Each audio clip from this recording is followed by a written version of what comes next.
კარგად გაკეთებული საქმისა და მიღწეული წარმატების ასახალისებლად ჯილდოები მოვიგონეთ ადამიანებმა. ვაჯილდოვებთ ორგანიზაციებს, ინდივიდუალურ პერსონებს, პროფესიონალებს, რომლებიც ვერ ხშირად სამაგალითოები და მისაბაძები ხდებიან თავიანთ დარგში და ერთგვარად მაღალ სტანდარტსაც განსაზღვრავენ.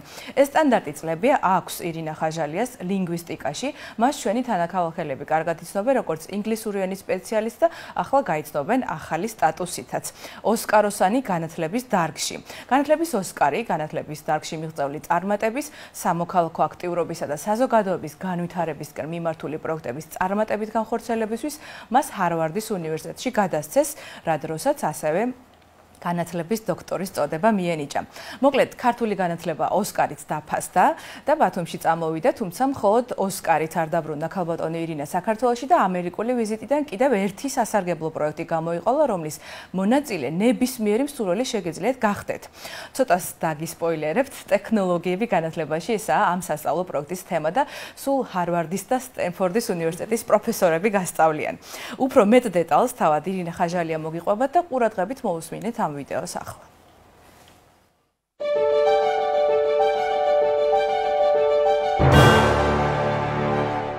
მოგეხსენებათ, ოსკარი ამერიკაში უმაღლესი ჯილდოა, არა მხოლოდ კინემატოგრაფიის სფეროში, არამედ სხვა სფეროში და გადაცემენ იმ ადამიანებს, ვისაც აქვს რაღაც განსაკუთრებული წვლილი იმ დარგის განვითარებაში.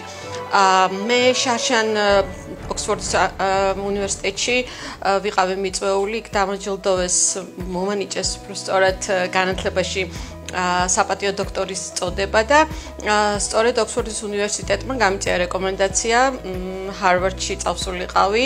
იქ პარალელურად მიმდინარეობდა საერთაშორისო კონფერენცია, რომელზეც მოვამზადე მოხსენება, გამოვედი სიტყვით და აი ჩემი სიტყვის გამოსვლის შემდეგ გადაწყვიტეს, გარდა იმისა, რომ ჰარვარდის უნივერსიტეტმაც მომანიჭა საპატიო დოქტორის წოდება, იქვე გადაწყვიტეს, ეს ჩემთვისაც სიურპრიზი იყო, რომ დავაჯილდოვებინე ოსკარით განათლებაში. მე ამაზე არანაირი განაცხადი არ გამიკეთები, ეს თვითონ მათ გადაწყვიტეს ჩემი სიტყვით გამოსვლის შემდეგ, ჩემი ცხოვრების, ასე ვთქვათ, ბიოგრაფიიდან გამომდინარე, ჩემი ფიზიკური შესაძლებლობიდან გამომდინარე, თვითონ დამიდასტურეს, რომ აღფრთოვანებულები იყვნენ ჩემი შემართებით, მიღწევებით, შრომის უნარიანობით. ზუსტად ვერ დავიჩვენ, მე მგონი პირველია საქართველოში, მაგრამ ბათუმში და აჭარაში რო პირველი და ერთადერთი ეს ნამდვილად ვიცი ამერიკული ოსკარი. თორე ისე ქალაქს მე მგონი აქვს ესპანური თუ არ ვწდები. საქართველოს აღიარება და საქართველოს დაფასება. ჩემთვის პირველ რიგში ეს არის. მე ალბათ იმის მეოთხეცაც ვერ მივაღწევდი ცხოვრებაში, რასაც მივაღწიე, იმიტომ რომ ეს ეხლაც რთული არის, თქვა, შიშმოპირისთვის იყო აქტიური, მაგრამ აი ჩემს კომუნისტურ ბავშვობაში გაცილებით რთული იყო, მერწმუნედ და სწორედ აი ჩემო თანაქალაქელებმა, ჩემო მეგობრებმა, კლასელებმა შემაძლებინეს ის, რომ მე მოსულიყავი აქ, გამევლო ეს წარმატების გზა და ამიტომ ვთვლი, რომ თითოეული ჩემი ჯილდო ეს არ არის მხოლოდ ჩემი, ეს არის ჩემი ბათუმის და რა თქმა უნდა ჩემი საქართველოს. I dedicate this honor and this award to my parents, to my family, to my colleagues from my language school, ETA Holding, and my country, Georgia.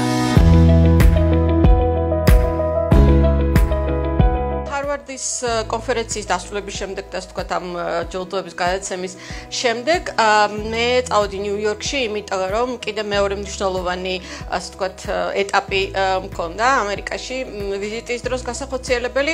ეს იყო უნდა შევხვედროდი Wendy Diamonds, რომელიც გავიცანი შარშან ბრიტანეთში, ასევე ქალთა საერთაშორისო გლობალურ სამიტზე. Wendy არის დამფუძნებელი, WeDo არის ესეთი ორგანიზაცია, Women Entrepreneurship Day Organization, რომელიც ეხმარება ქალებს ძირითადად, წარმატებულ ქალებს ან დამწყებებს, თუნდაც სტარტაპერებს, ყარად მოიკიდონ ფეხი, ასე ვთქვათ, საზოგადოებაში, ბიზნესში, თავიანთ სფეროში და შაშანვე Wendy როცა გავიცანი, მან პირდაპირ შემომთავაზა ამ ორგანიზაციის ელჩობა საქართველოში. საუბარმა მოიტანა და გადავწყვიტეთ, რომ აი საქართველოსთვის გაგვეკეთებინა ჰარვარდის, სტენფორდის და მასაჩუსეტსის ტექნოლოგიური ინსტიტუტის წამყვან პროფესორების მიერ, აი იმ ადამიანების მიერ, ვინც შექმნა ხელოვნური ინტელექტი, smartphone-ებში, ასე ვთქვათ, Siri-ს აპლიკაცია და ბევრი სხვა მრავალი აპლიკაცია. აი ამ ადამიანების მიერ დაგვეგეგმა ონლაინ ტრენინგი საქართველოსთვის, თავდაპირველად ის იყო განკუთვნილი ქალებისთვის, ქალთა გაძლიერების, ასე ვთქვათ, კუთხით, მაგრამ მე დავაძალე და ვუთხარი, რომ მამაკაცებსაც ქონოდა, ასე ვთქვათ, უფლება ჩართულიყვნენ ამ პროგრამაში. სურვილები უნდა ყოფილიყო, პრიორობა იყო ეს, რომ მინიმუმ 100 ადამიანი, რომ ამხელა ადამიანები ასე ვთქვათ შეწყობულიყვნენ ტრენინგისთვის, მინიმუმ 100 აპლიკანტი უნდა ყოფილიყო. გარდა იმისა, რომ შეზღუდული არ არის რაოდენობა, არც ასაკი არ არის შეზღუდული. ეს შესაძლებელია თუნდაც თინეიჯერების, ანუ 14, 15, 16 წლის ახალგაზრდებით ჩაერთენ, იმათ ვისაც აინტერესებს უკვე თანამედროვე ტექნოლოგიები. სამწუხაროდ სკოლაში არა მხოლოდ STEM-ის სხვა მიმართულებითაც ბევრს ვერაფერს ვერ ვშვები და ჩემი სუბიექტური აზრია, სანამ განათლებას არ ეშველება ამ ქვეყანაში, ვერც ერთი სფერო ვერ იმართება და ვერ დადგება. რაც შეეხება თემატიკას, თემატიკა ძირითადად, იწყება იმით, რომ რა არის თვითონ ხელოვნური ინტელექტი, რა შესაძლებლობები აქვს ხელოვნური ინტელექტს, ეს ოკეანე არის, ზღვა კი არა, ოკეანე არის ეს.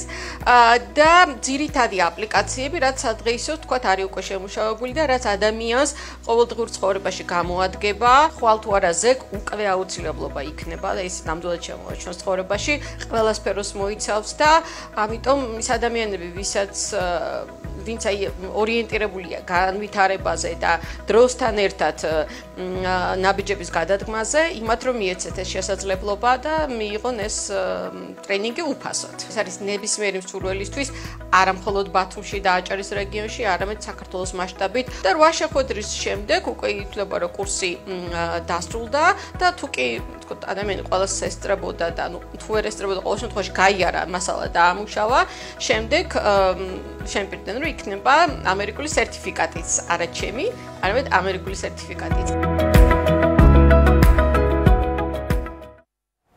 პროგრამაზე რეგისტრაციის ლინკს ჩვენი გადაცემის Facebook გვერდზე აუცილებლად დაგიდებთ.